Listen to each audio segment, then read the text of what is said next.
Hi everyone, I'm Josh and welcome to Josh Wright Piano TV. Today's episode will be going over 3 rubato traps to avoid.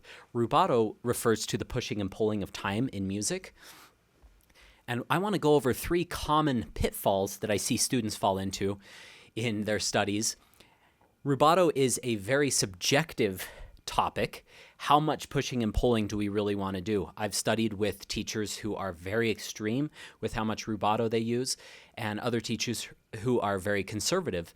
And I like to think that I fall somewhere in the middle, but to most people, I probably am a little more on the extreme side, partly due to the fact that I admire Sergei Babayan more than any other living pianist, and he's very free with his expressive abilities and his use of rubato, and I really try to emulate a lot of what he does in my own playing. Even though I don't reach his level, emulating it gets me to a higher place than not listening at all. So I wanted to go over using an example that I was using with a student who recently had a big breakthrough with her sense of rubato. I'll kind of guide you through what we did together in our work and some suggestions of 3 things to avoid. I'll go ahead and demonstrate with this Chopin etude in E flat minor, opus 10 number 6. I'll play the first few bars just to get a little sampling of this, and then we'll go over some of the traps to avoid.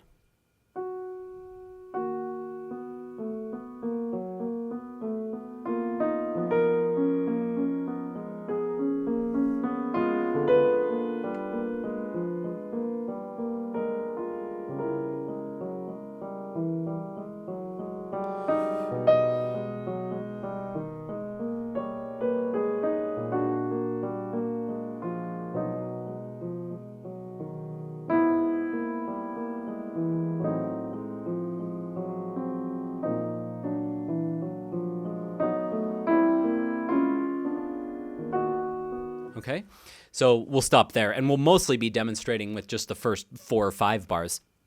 The first trap is to be too scared of using any rubato, so you're just metronomic. So that would look like this.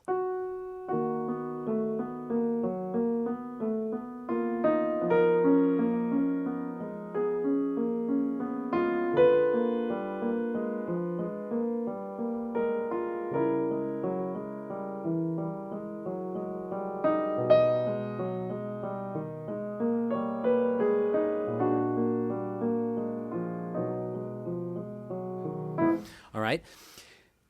So we don't want to do that. That's the easy one, the gimme of these 3 rubato traps to avoid.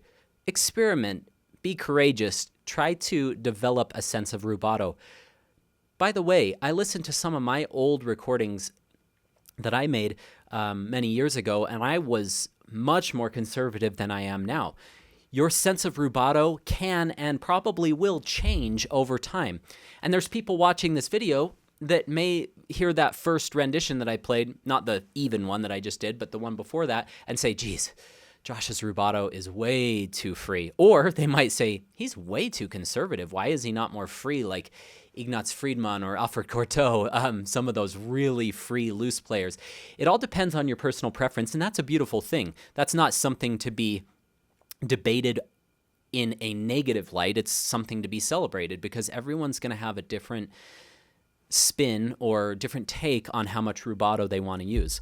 The next rubato trap that I see students fall into is a trap of taking too much time before each beat. So they'll do something like this. So they'll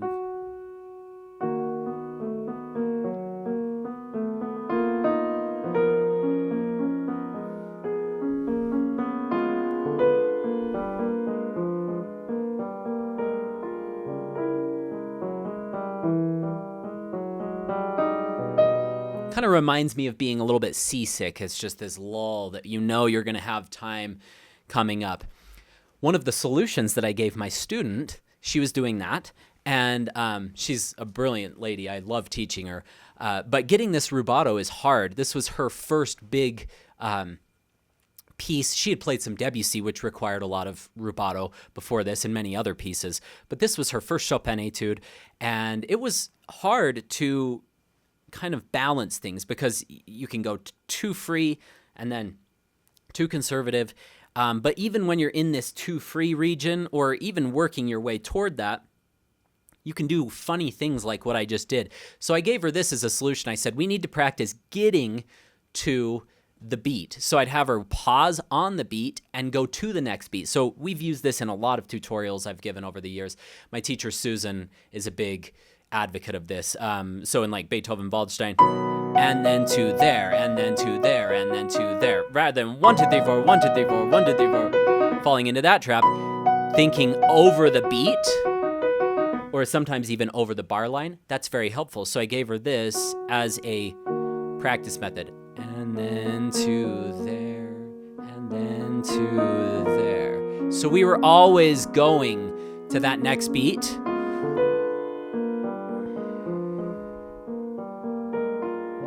But she overcorrected a bit when I said that's just a practice method to get you working toward the beat, because before she was pausing before each beat.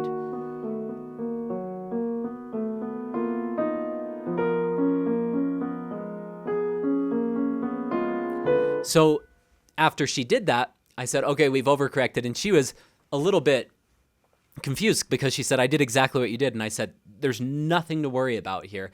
That's actually a good overcorrection, because now we can kind of undo that a little bit so you can feel a little bit more even. But she was still having a hard time, and she was still stopping too often.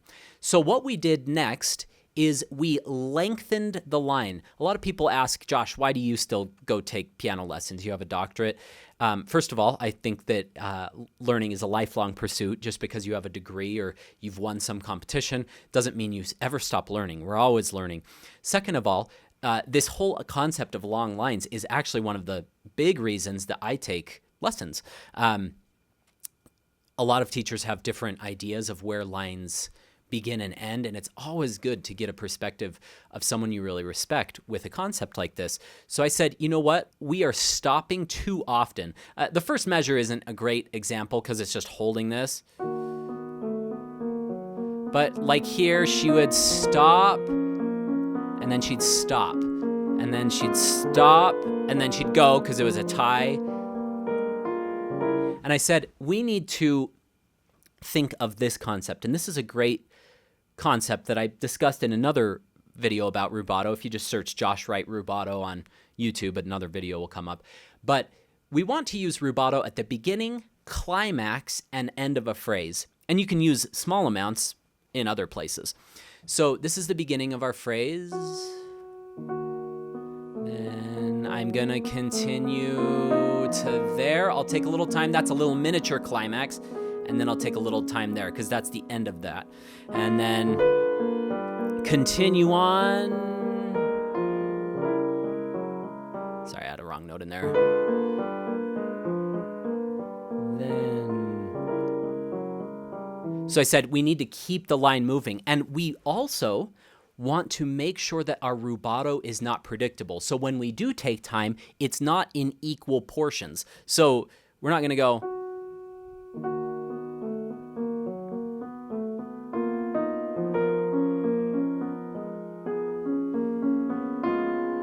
That's about equal portions. So for instance, we might take a lot of time at the beginning and then allow this to move and then take a little bit of time and then a little more time. Move and then a lot of time to get into that dissonance. This one, not so much time. Going just a little bit of time. More time as we come to the end of our long phrase. So I hope I'm not being confusing because I'm talking about short and long phrases. So this could be a little miniature phrase. That's like a little small idea. That's another small idea. This is a small idea. To there. And then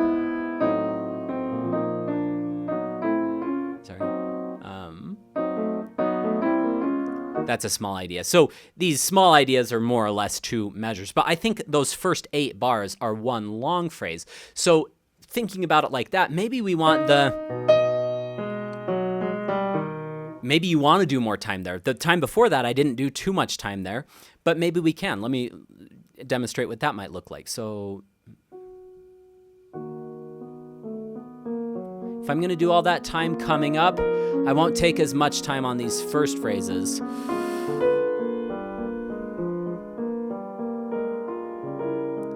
And then maybe I grow with the left to support that.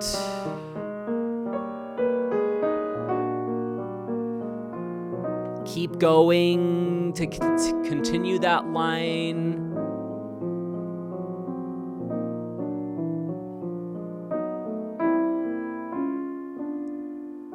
So you can see that really helps. One final piece of advice that was fairly niche to this student, but I've seen other students do this before, is after they take time, they jump back into tempo. So for this particular student, she would take time, and then she would jump into tempo. Dee da da da. So she was taking time in the correct place, but she never eased back into, well, I shouldn't say never, because she was doing it in most places, easing back in. But there was a few awkward little places that she didn't ease back in. And so I would say we need to expand the rubato between the second and the third note of each of those groups of 6. So we'd go, and then move, take time, then go. 1, 2, 3, 4, 5, 6. 1, 2, 3, 4, 5, 6. 1, 2, 3, 4, 5, 6. So we never want to go 1, 2, 3, 4, 5, 6. 1, 2, 3, 4, 5, 6. 1, 2, 3, 4, 5, 6. That's a common trap that a lot of students fall into, is they'll 1, 2, 3, 4, 5, 6, 1. 2, 3, 4, 5, 6, 1. 2, 3, 4, 5. And it will sound jagged that way. So no matter where you choose to take time, make sure you ease into that time and ease out of that, back into your normal tempo. One last thing, and a lot of people are going to disagree with me because famous composers have said the opposite, so I won't say who, but a famous composer said, rubato is a great equilibrium. However much time, this is the gist of what they said, however much time you take, you have to give back. And while that's a great sentiment, I notice in practicality that generally we can speed up to a certain amount, but you can't really speed up to the same amount that you're going to take time. So for instance, it generally feels like I'm just recovering the tempo. So I might take time, and then I recover to my tempo. Time, then I recover to the tempo.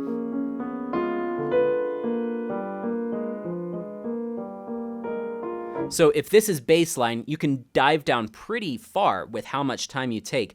You can crest above that a little bit, like go rush a little bit, but you don't want to do too much of that because then it gets wild. So if that would look more like this.